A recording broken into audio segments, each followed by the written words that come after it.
साथियों नमस्कार। आपका स्वागत है आपके अपने परिवार आपके अपने YouTube चैनल रोजगार की राह में।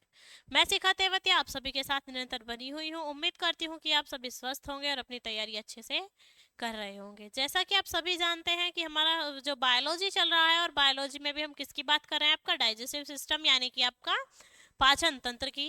पहले दिन हमने क्या पढ़ा था आपका कि जो पाचन तंत्र है उससे जो क्रियाएं होती हैं किस किस अंग का हमारा सबसे ज़्यादा उपयोग रहता है, कहाँ क्या होता है, ये पढ़ लिया। उसके बाद हमने कल बात आपके लास्ट क्लास में जो बातें की थी वो की थी यकृत की, यानी लीवर की बात की थी कि जो लीवर है वो किस तरीके से हमारे डाइजेस्टिव सिस्टम में उपयोगी ऑर्गन है। ये सबसे बड़ी आपकी क्या है, ग्रंथि है।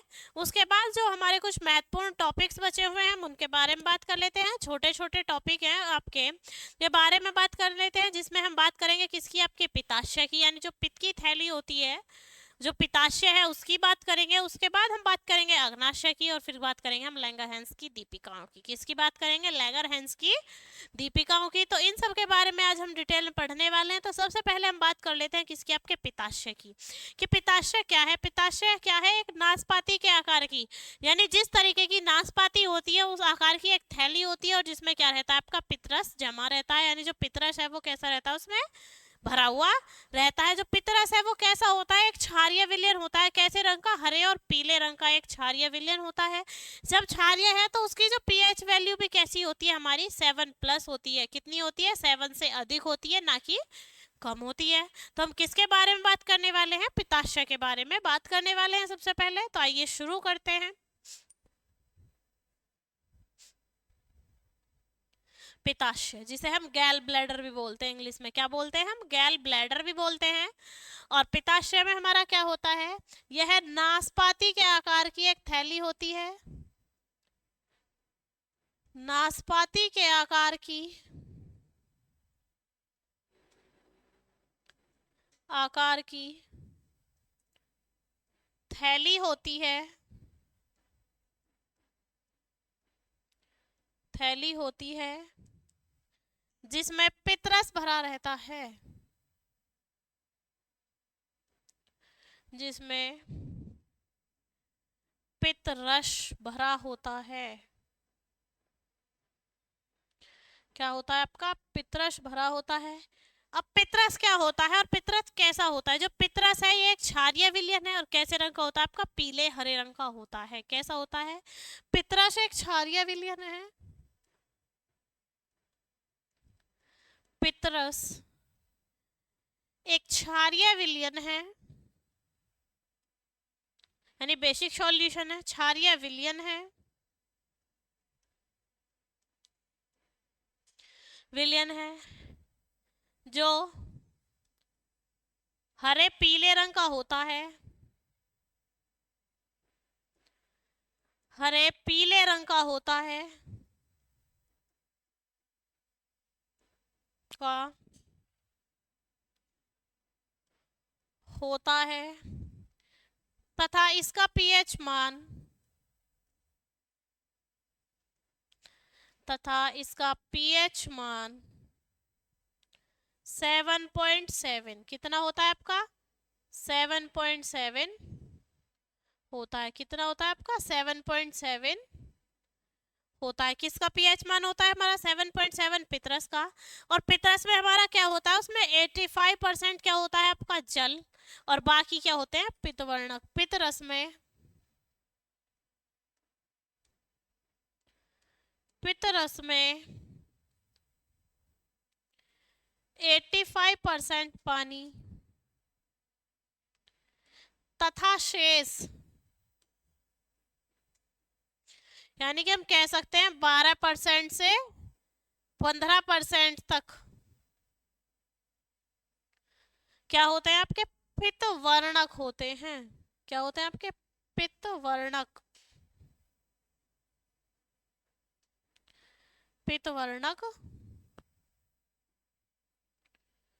क्या होते हैं आपके, पित्तवर्णक। कितने होते हैं हमारे पित्तवर्णक, 12 से 15%, और बाकी क्या होता है हमारा वाटर होता है 85%। उसके बाद जो बात करते हैं हम पित्त वाहिनियों की, यानी जो पित्त में जो वाहिनियां हैं, जो नसें हैं, वेन्स हैं, वो क्या करती हैं, अगर वो क्या करती हैं, आपका बिलिरुबिन जो हमने कल बताया था कि उसकी कमी से क्या होता है, आपका पीलिया रोग हो जाता है, उसको अगर जाम कर देती है तो क्या बन जाता है, हमारा पीलिया हो जाता है। किसके कारण होता है, यानी अगर आपकी क्या है, जो पित्त वाहिनियां हैं अगर वो अवरोध करने लगती हैं तो यकृत में क्या होता है, जो रुधिर है उसमें क्या हो जाता है, आपका रुबिन बढ़ने लगता है और उससे क्या होता है, आपका पीलिया रोग, जो हम कल लीवर में पढ़ चुके हैं।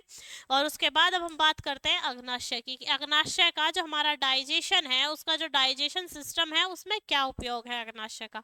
तो अग्नाशय क्या है कि अग्नाशय लीवर के बाद में दूसरी बड़ी ग्रंथि, यानी पहली सबसे बड़ी ग्रंथि कौन सी थी, हमारी ग्लैंड्स लीवर थी, और दूसरी क्या है हमारी आपकी अग्नाशय। और ये अग्नाशय ग्रंथि जो है वो कैसी है, वो आपकी बाह्य स्त्रावी है और अंतःस्त्रावी है। यानी एक ग्रंथि ये जो होती है आपकी, कोई ग्रंथि हार्मोन्स और कोई ग्रंथि आपकी क्या एंजाइम रिलीज करती है, लेकिन जो अग्नाशय ग्रंथि है वो क्या करती है, वो हार्मोन्स भी रिलीज करती है और एंजाइम भी रिलीज करती है। यानी वो दोनों प्रॉपर्टी रखती है, कौन सी, अंतःस्त्रावी की भी और बाह्य स्त्रावी की भी।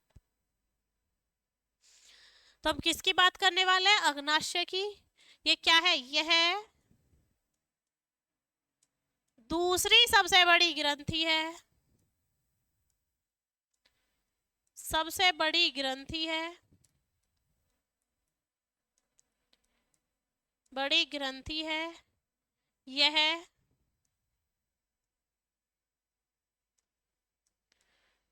अंतःस्त्रावी व बाह्य स्त्रावी, बाह्य स्त्रावी दोनों प्रकार की ग्रंथि है, दोनों प्रकार की ग्रंथि है। यानी ग्लैंड्स कितने प्रकार की है, दो प्रकार की आपकी ग्रंथि है, अंतःस्त्रावी भी और आपकी बाह्य स्त्रावी भी। जो हमारे अग्नाशय ग्रंथि है उससे क्या होता है, अग्नाशय रस निकलता है। क्या निकलता है आपको, अग्नाशय रस। और अग्नाशय रस में क्या होता है, 9.8 या 10 के समझो क्या होता है, जल। और शेष तत्व जो होते हैं वो क्या होते हैं, लवण और एंजाइम होते हैं। क्या होते हैं, हमारे लवण और एंजाइम होते हैं। और ये कैसा रस होता है, एक क्षारीय रस होता है। कैसा होता है आपका, क्षारीय रस होता है। और क्षारीय रस में भी इसकी जो पीएच वैल्यू है वो 7.5 से 8.5 के बीच में होती है। यानी क्या निकलता है, सॉरी अग्नाशय से क्या निकलता है आपका, अग्नाशय रस निकलता है।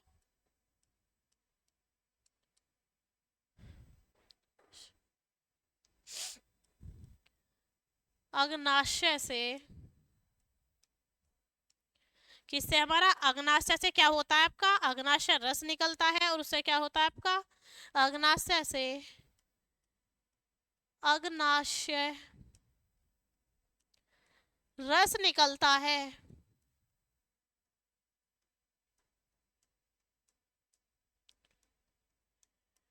जिसमें 9.8% या 10% पानी तथा शेष लवण व एंजाइम होते हैं। एंजाइम होते हैं, क्या होते हैं आपके, लवण या एंजाइम होते हैं। और अग्नाशय रस कैसा होता है आपका, क्षारीय होता है। अग्नाशय रस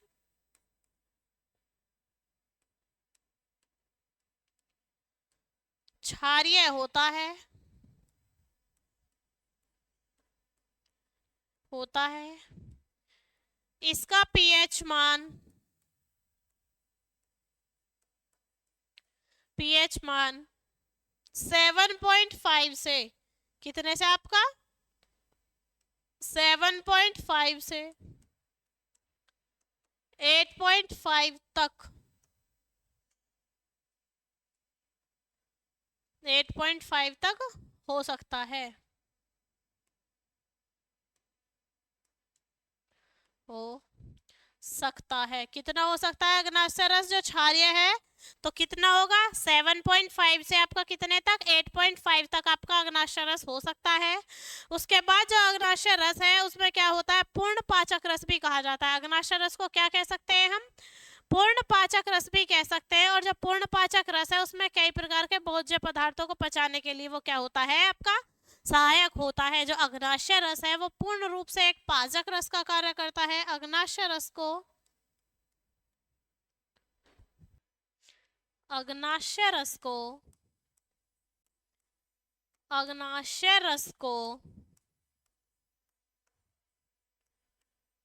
पूर्ण पाचक रस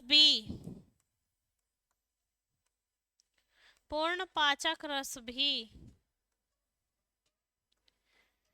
कहा जाता है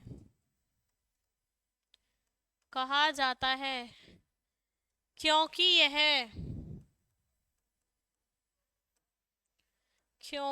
यह अन्य पोषक तत्व,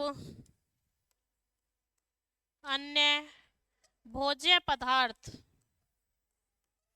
या पोषक तत्व जैसे आपका कार्बोहाइड्रेट्स,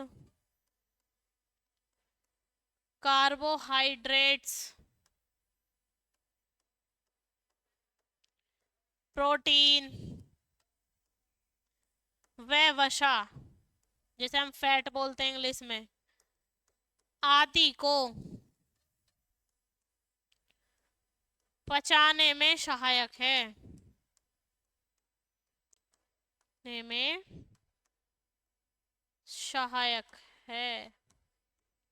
तो हम किसकी बात कर रहे हैं आपके, अग्नाशय की। अग्नाशय क्या है, अग्नाशय दूसरी सबसे बड़ी ग्रंथि है। उसमें क्या है आपका, बाह्य स्त्रावी भी है और आपकी अंतःस्त्रावी, यानी दोनों प्रकार की ग्रंथि है। अग्नाशय से क्या निकलता है आपका, अग्नाशय रस निकलता है। अग्नाशय रस में क्या होता है, 9.8 या 10% पानी और शेष क्या होता है आपका, लवण और एंजाइम होते हैं। हमारा एक से क्या निकलता है आपका एंजाइम और दूसरे से क्या निकलता है आपका हार्मोन्स निकलते हैं। ठीक है, उसके बाद है कि जो अग्नाशय रस है वो कैसा होता है, अग्नाशय रस होता है हमारा क्षारीय। उसके पीएच वैल्यू की अगर हम बात करें तो पीएच वैल्यू होती है हमारी 7.5 से 8.5 के बीच में। ठीक है, उसके बाद जो अग्नाशय रस का दूसरा नाम भी क्या है आपका, पूर्ण पाचक रस। क्या है, पूर्ण पाचक रस। क्यों है इसका पूर्ण पाचक रस नाम, क्योंकि जो भोज्य पदार्थ हैं जैसे कि आपका कार्बोहाइड्रेट्स हुआ, प्रोटीन हुए, फैट हुई यानी वसा हुई, उसे पचाने में क्या करता है, ये मदद करता है। तो अब तक हम क्या जान चुके हैं, आपका पित्ताशय जान चुके हैं कि पित्ताशय क्या है, एक नाशपाती के आकार की थैली है जिसमें पित्तरस होता है। पित्तरस हरे पीले रंग का होता है, पीएच वैल्यू 7.7 होती है। और क्या करता है पित्तरस, जो है आपका को स्टोर करके रखता है। अगर रूबिन यानी कि जो आपकी मात्रा बढ़ जाती है तो क्या हो जाता है, पीलिया रोग हो जाता है। उसके बाद हमने क्या पढ़ा है, अग्नाशय। और अब हम किसकी बात करने वाले हैं, आपके लैंगरहैंस दीपिकाओं की हम क्या करने वाले हैं, आपके बात करने वाले हैं कि लैंगरहैंस दीपिकाएं क्या होती हैं। तो ये क्या है कि ये अग्नाशय का ही एक भाग होती है। किसका, आपका अग्नाशय का ही एक भाग है क्या, आपका लैंगरहैंस दीपिकाएं। और जो लैंगरहैंस दीपिकाएं हैं इनकी खोज भी किसने की थी, आपके लैंगरहैंस ने की थी। ये दीपिकाएं थी जिनकी खोज किसने की, लैंगरहैंस ने, और उसी के नाम पर इनका नाम क्या पड़ गया आपका, लैंगरहैंस दीपिकाएं पड़ गया। इसमें क्या होता है कि जो अल्फा बीटा और गामा कोशिकाएं यानी 3 टाइप की कोशिकाएं हैं तो वो अलग अलग ही आपका क्या करती हैं, आपका जो एंजाइम्स हैं, आपका वो हार्मोन्स हैं, वो अलग अलग मात्रा में निकालती हैं। जैसे कि आपकी अल्फा कोशिका है तो वो ग्लूकोन निकालती है, आपकी बीटा कोशिका है तो वो इंसुलिन निकालती है, और आपकी जो गामा कोशिका है वो सोमेटोस्टेरिन निकालती है। क्या निकालती है, आपका सोमेटोस्टेटिन निकालती है। तो ये जो अल्फा बीटा गामा कोशिकाएं थी ये क्या करती हैं, आपके अलग अलग हार्मोन्स निकालती हैं। तो इसी बार में हम क्या पढ़ने वाले हैं कि जो आप पढ़ने वाले हैं लैंगरहैंस की द्वीपिकाएं हम पढ़ने वाले हैं। लैंगरहैंस द्वीपिका, नहीं लैंगरहैंस द्वीपिका क्या है, ये एक अग्नाशय का ही भाग है। किसका, आपका अग्नाशय का ही एक भाग है। अग्नाशय का ही एक भाग है। क्या है, अग्नाशय का ही एक भाग है आपका। क्या होता है इसमें, अग्नाशय का एक भाग है। और इसकी खोज किसने की थी, इसकी खोज लैंगरहैंस ने की थी। लैंगरहैंस ने की थी। और लैंगरहैंस के नाम पर ही इन दीपिकाओं का नाम क्या पड़ा आपका? लैंगरहैंस दीपिका पड़ा। क्या पड़ा आपका? लैंगरहैंस दीपिका पड़ा। इसमें क्या होता है कि जो इसमें आपकी क्रम से होती हैं, इसमें अल्फा बीटा व गामा कोशिकाएं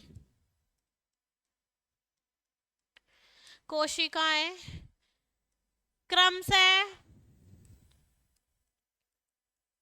ग्लूकॉन, इंसुलिन और आपका तीसरा था आपका क्या? आपका सोमैटोस्टेटिन। क्या था आपका? Somatostatin. Somatostatin somatostat somatostatin statin hormone का स्राव करती हैं।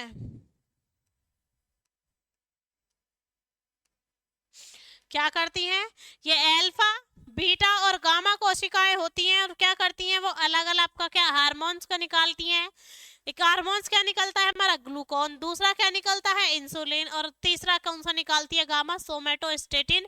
और जो आपका ग्लूकोन है इसका वर्क क्या है? और जो इंसुलिन है वो तो किसके लिए दिया जाता है आपका? इंसुलिन दिया जाता है हमारा किसके लिए? आपका जो शुगर के या डायबिटीज के पेशेंट होते हैं उन्हें क्यों दिया जाता है? क्योंकि जब बॉडी में ग्लूकोज की मात्रा बढ़ती है तो हमारा जो शुगर है वो बढ़ने लग जाता है। यानी जब लीवर ये काम करना बंद कर दे कि वो ग्लूकोज को ग्लाइकोजन के रूप में संचित करके रखना बंद कर देता है तो क्या होता है? ग्लूकोज की मात्रा बढ़ने लग जाती है। तब इंसुलिन दिया जाता है। इंसुलिन के इंजेक्शन आते हैं जो पेट पर लगते हैं, उनसे क्या होता है? वो ग्लूकोज जो है ग्लाइकोजन में दोबारा चेंज हो जाता है। तो यही बात हम करते हैं कि जो आपका इंसुलिन की खोज थी वो किसने की थी? इंसुलिन की खोज आपकी 1921 में आपका वेटिंग और वेस्टिंग ने की थी। किसने की थी? वेटिंग और वेस्टिंग ने। इंसुलिन की खोज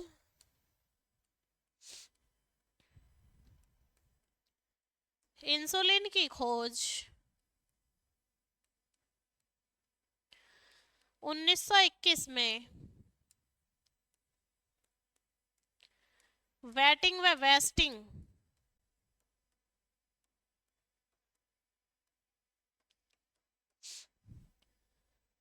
ने की थी। ये दो नाम थे, वेटिंग और वेस्टिंग। इन्होंने किसकी खोज की थी? 1921 में आपका इंसुलिन की खोज की थी।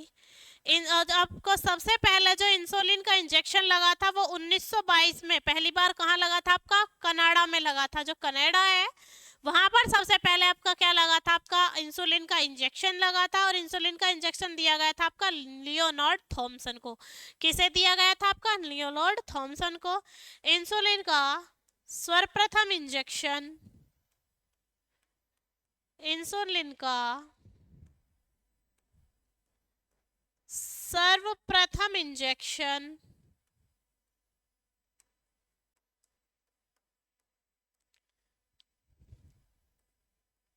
सन 1922 में कनाडा के कौन के थे? वो कनाडा के। और कौन थे आपके? Leonard Thomson. क्या थे? लियोनार्ड थॉमसन को दिया गया था के लियोनार्ड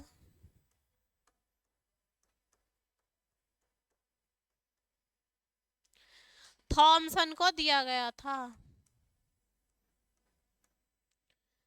थॉमसन को दिया गया था।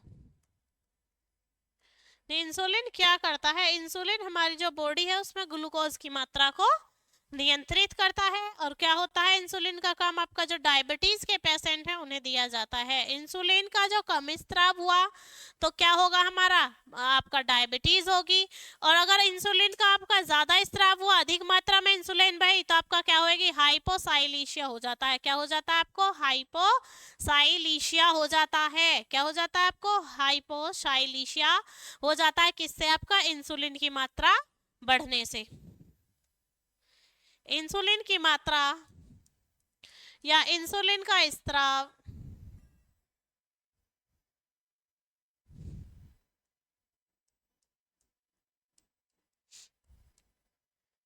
इंसुलिन का स्त्राव कम होने पर डायबिटीज, जिसे हम क्या बोलते हैं आपका मधुमेह, और आम बोलचाल में बोल देते हैं हम शुगर, क्या हो जाता है मधुमेह नामक रोग हो जाता है।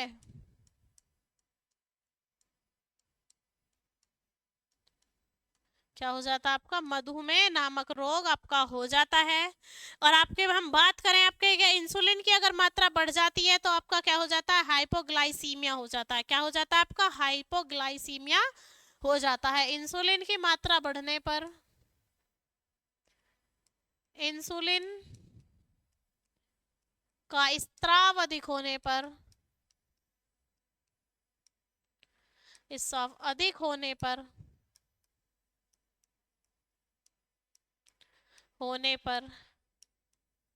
हाइपोग्लाइसीमिया,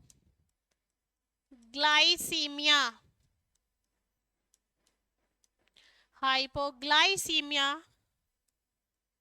नामक रोग हो जाता है, हो जाता है। क्या हो जाता है आपका हाइपोग्लाइसीमिया नामक रोग हो जाता है। और ग्लूकोन का जो कार्य है वो है आपका ग्लूकोज को ग्लाइकोजाइन में और आपका ग्लाइकोजन को आपका ग्लूकोज के रूप में परिवर्तित करना है।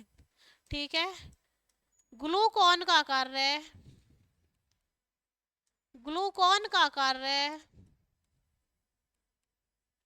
कार्य ग्लाइकोजन को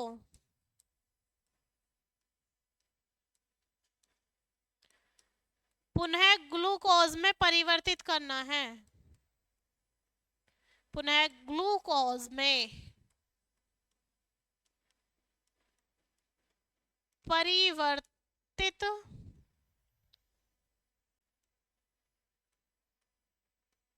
करना है। क्या है आपका परिवर्तित करना है। तो हम एक बार और देख लेते हैं कि जो लैंगरहैंस दीपिकाएं हैं वो क्या हैं।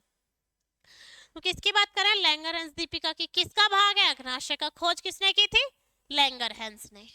कितनी कोशिकाएं होती है इसमें, अल्फा बीटा और गामा, और वो क्या करती हैं अलग अलग ही आपका हार्मोन्स देती हैं, आपका ग्लाइकॉन इंसुलिन, और आपका तीसरा जो गामा किरण देती है वो है आपका सोमेटोस्टेटिन। इंसुलिन की खोज 1921 में किसने की थी, वेटिंग और वेस्टिंग ने। इंसुलिन का जो सर्वप्रथम इंजेक्शन था वो 1922 में कनेडियन थे आपके लियोनार्ड थॉमसन, उन्हें दिया गया था। उसके बाद अगर हमारी इंसुलिन की मात्रा कम हो तो क्या होता है, हमें डायबिटीज या मधुमेह हो जाता है कम होने पर। और अगर इंसुलिन की मात्रा क्या हो, अधिक हो, तो क्या हो जाता है, हाइपोग्लाइसीमिया हो जाता है। और जो ग्लूकोन का कार्य है, यानी जो हमारी अल्फा आपकी कोशिकाओं से मिलती है उसको क्या करती है, ग्लाइकोजन को दोबारा से किस में चेंज करती है, आपका ग्लूकोज में परिवर्तित करती है, यानी जिससे हमारी बॉडी को एनर्जी मिलती रहती है बराबर। तो उम्मीद करती हूँ कि आज का जो हमारा टॉपिक था वो यहीं समाप्त होता है। यानी जो हमने आपका डाइजेस्टिव सिस्टम था, आपका डाइजेशन सिस्टम, यानी कि हमारा जो पाचन तंत्र था उसके सभी टॉपिक्स और जो आज की क्लास में हमने महत्वपूर्ण बिंदु करा दिए हैं, उम्मीद करती हूँ कि आपको अच्छे से समझ आया होगा। तो आपसे मिलते हैं अपनी नेक्स्ट क्लास में, तब तक के लिए ही जय हिंद जय भारत, अच्छे से रहिए।